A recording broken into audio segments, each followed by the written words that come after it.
Mga ka-business, baka samantalahin ko itong pagkakataon na to. Kung po pwede po sana, lalambing ako sa inyo. Supportahan niyo po yung Anime Reactors TV. Solid ka business po yan. Tapos ano po kasi siya, bedridden na po, mga ka-business. So sa pamamagitan ng pagbablog, awa ng Diyos nga, na-monetize na siya. Nagkakaroon siya ng kaunting revenue. Kaya maliliit lang kasi yung views niya. Baka pwede po, supportahan natin si Anime Reactors TV. Yan. Pero bedridden na po siya. Kaya mapapansin nyo yung at least na mukha niya, pinapakita niya. Cartoon character. Portahan po natin yan, Anime Reactors TV.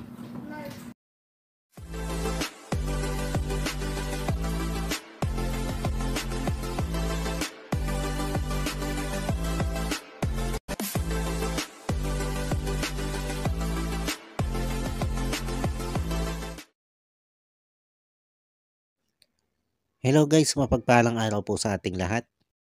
Narito pong muli ang inyong lingkod, Anime Reactors TV. At sa mga hindi pa po nakaka-subscribe dyan sa aking munting channel, ay baka pwede naman pong makipindot na po ng subscribe button.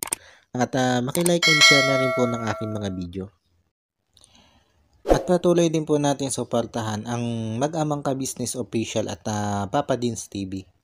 At ganun din po yung kanilang second YouTube channel na Ka-Business Family, na kung saan ay ang 3M nga po ng Ka-Business Family ang nagbablog dito.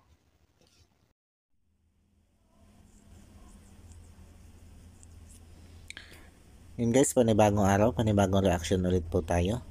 At for today's video po ay gawan po natin ng reaction itong sobrang naging makontrobersyal na vlog nitong si Ka-Business.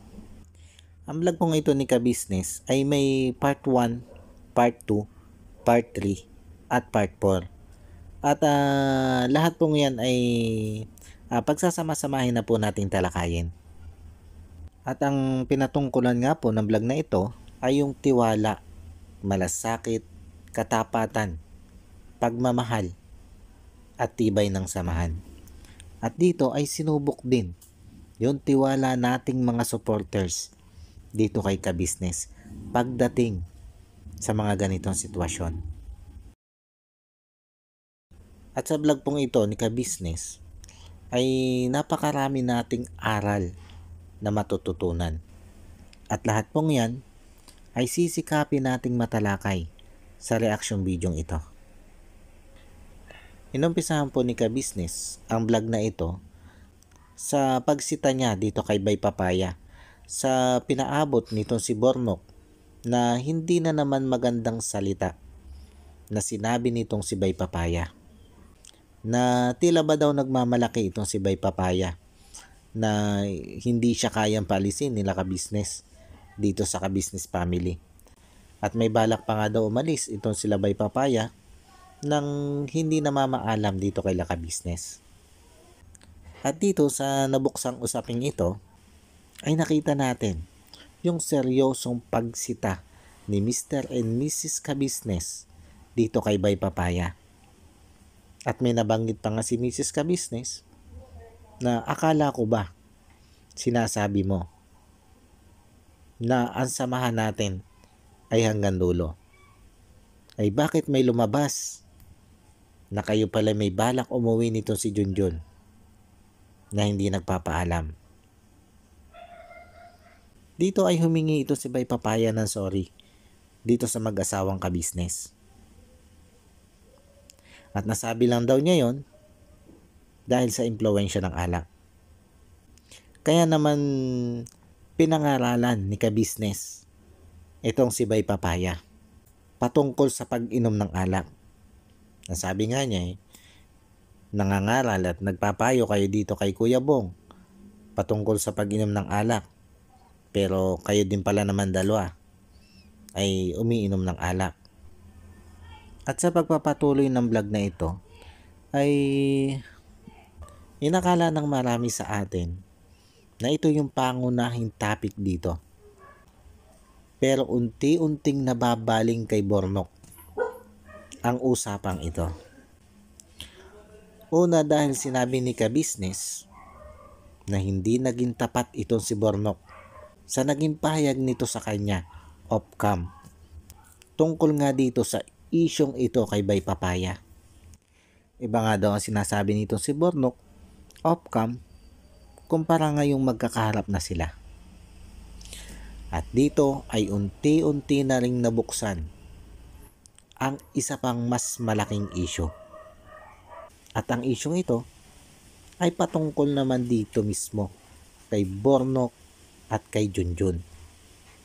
Dahil di umano ay may kapansin-pansing kakaibang kaswitan na ipinapakita itong si Junjun at si Bornok sa isa't isa.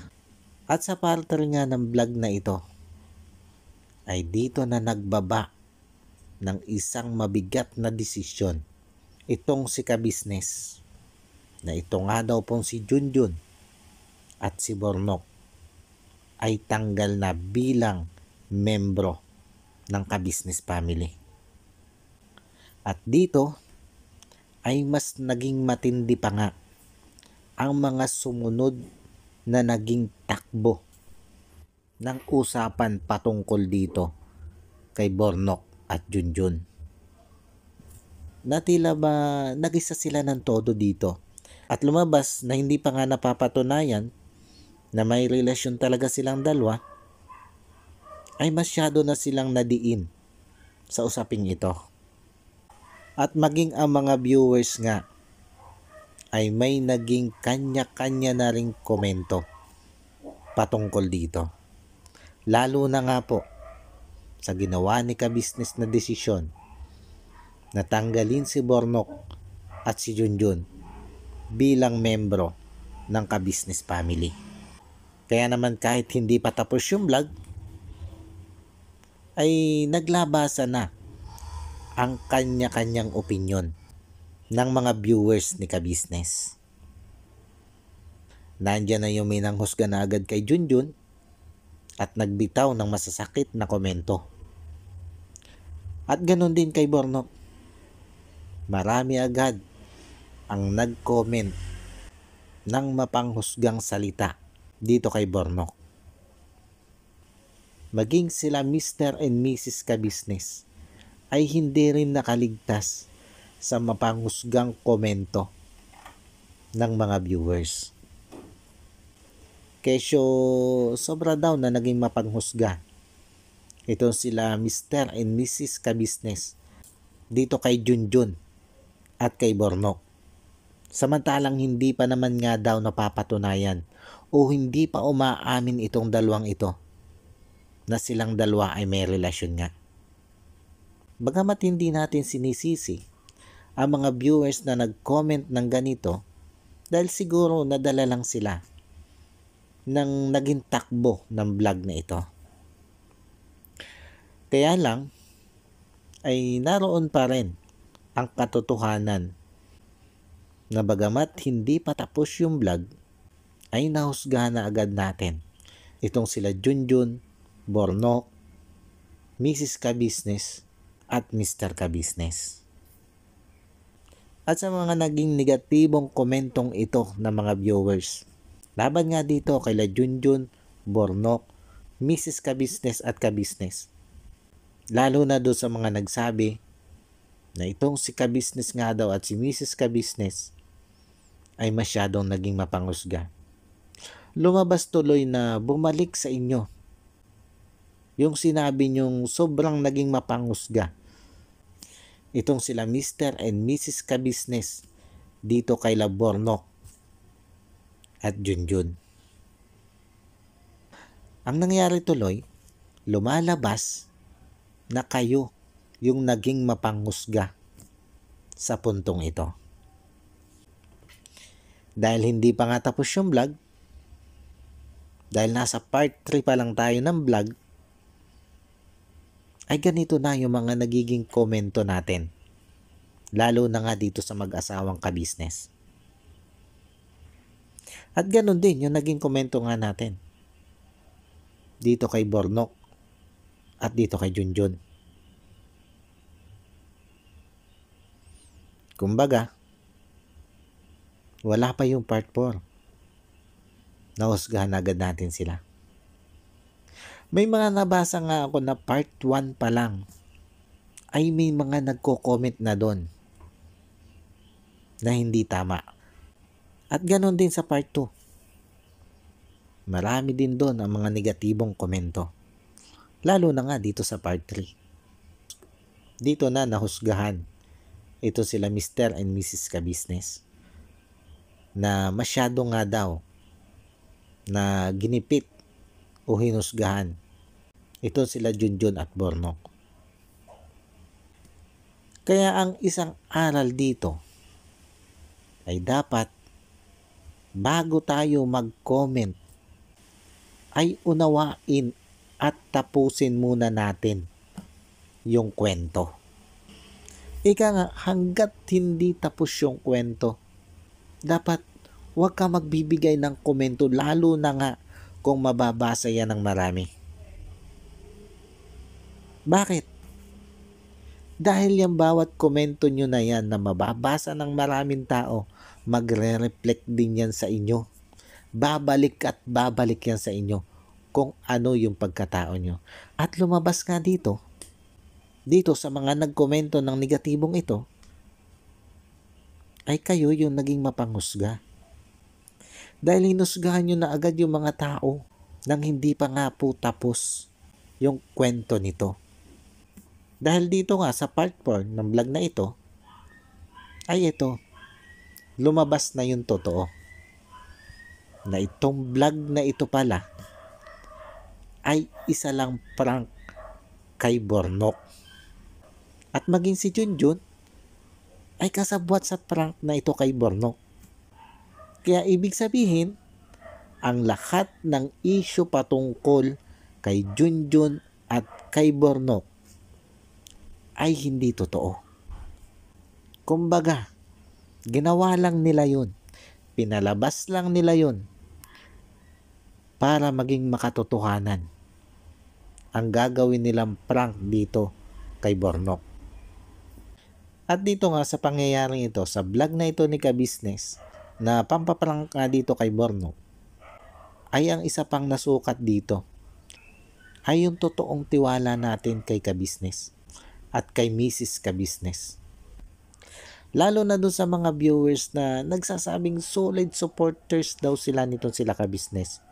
Pero isa naman sila sa nag-comment ng negatibo para dito kay Mrs. and Mr. Kabisnes.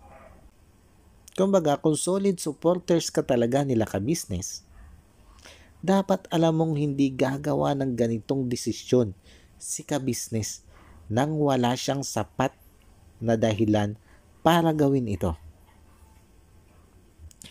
Sabihin na nating halimbawa, nagkataon na talagang totoo ang pangyayaring ito at hindi ito isang prank. At nagdesisyon talaga itong si Kabisnes. Natanggalin talaga itong si Junjun at si Bornok bilang isang membro ng Kabisnes family. Nang dahil sa ganong issue, ibig bang sabihin ay bababa na ang tingin mo kay Kabisnes?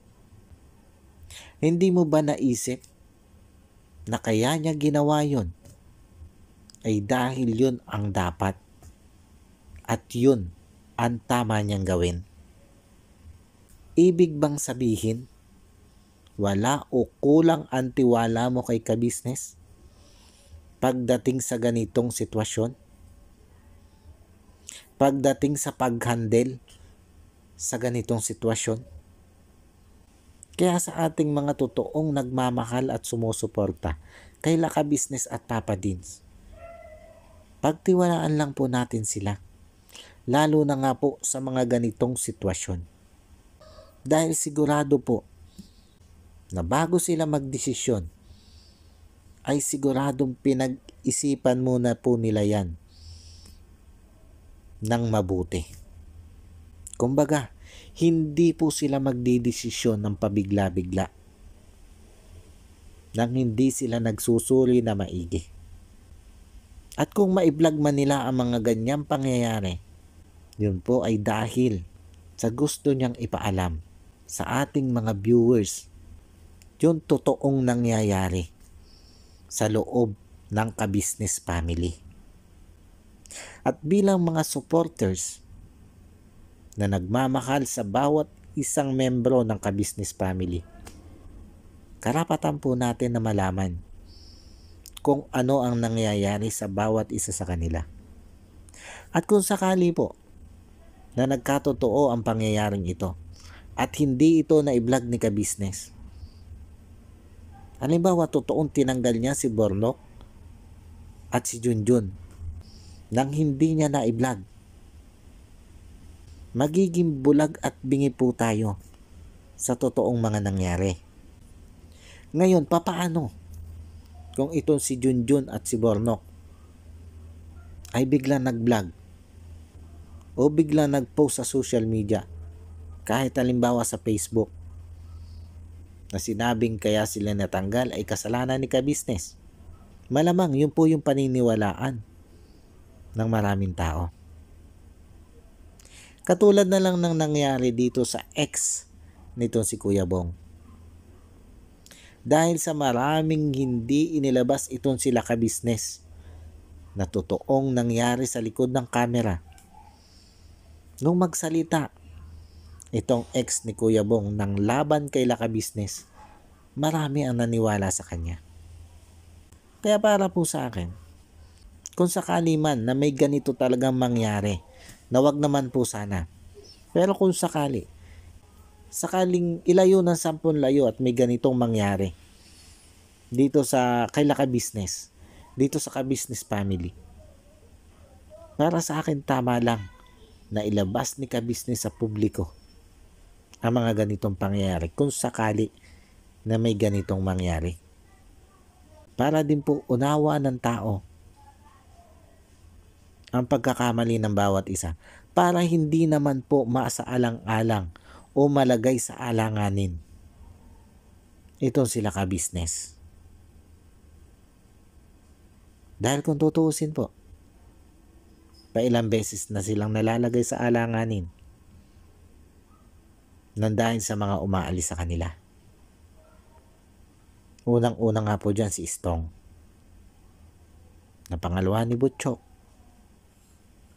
at ito nga po, napangatluhan nitong ex-girlfriend ni Kuya Bong. Kaya mahirap na po, mahirap nang mapangapatan pa yan. Dahil pag hindi nga po naiilinaw sa mga viewers kung ano yung totoong nangyayari, ay sila ka-business ang napapasama. Paano po? Sana po nagustuhan nyo po itong aking reaction video patungkol dito sa naging prank ito kay Bornok. At gusto ko rin i-congrats ito si Bornok sa pagiging bagong membro mo ng Kagwang. At pinabilib mo kaming lahat dahil sa paninindigan mo sa binitiwan mong pangako na walang iwanan hanggang sa dulo. At yun, bago po tayo magtapos ay gusto ko muna pong i-shoutout itong mga patuloy na sumusuporta sa akin, na patuloy na nanonood sa aking mga video. Hindi ko man po kayo may isa-isa, ay basta maraming salamat po sa inyong lahat. At shoutout din po dito kay Ma'am Nerissa ng New Jersey. Ma'am, maraming salamat po sa patuloy niyo pong pagsuporta at panonood sa aking mga video. God bless po sa inyo at lagi po kayo mag-iingat dyan. Paano po? Hanggang dito na lang muna po yung aking reaction video. At muli po ay maraming thank you po sa patuloy na sumusuporta at nanonood ng aking mga video. At sa mga hindi pa nga po nakaka-subscribe dyan, ay baka pwede naman po makipindot na ng subscribe button at maki-like and share na rin po ng aking mga video. Muli po ay maraming salamat po and God bless po sa inyong lahat. Anime Reactors, shoutout po. Suportahan natin yan si Anime Reactors TV. Yan, pakisupport po natin. Siya po ay isang bedridden na mga ka-business. Check nyo po yung kanyang YouTube channel, Anime Reactors TV. Siya po siyang bedridden na, ayan, kahit papano nakakagawa-gawa siya ng mga reaction video patungkol sa ka-business official. Suportahan po natin para kahit papano magkaroon siya ng revenue, may magamit siya sa pambili-bili man lang ng gamot. Ano po mga kabis.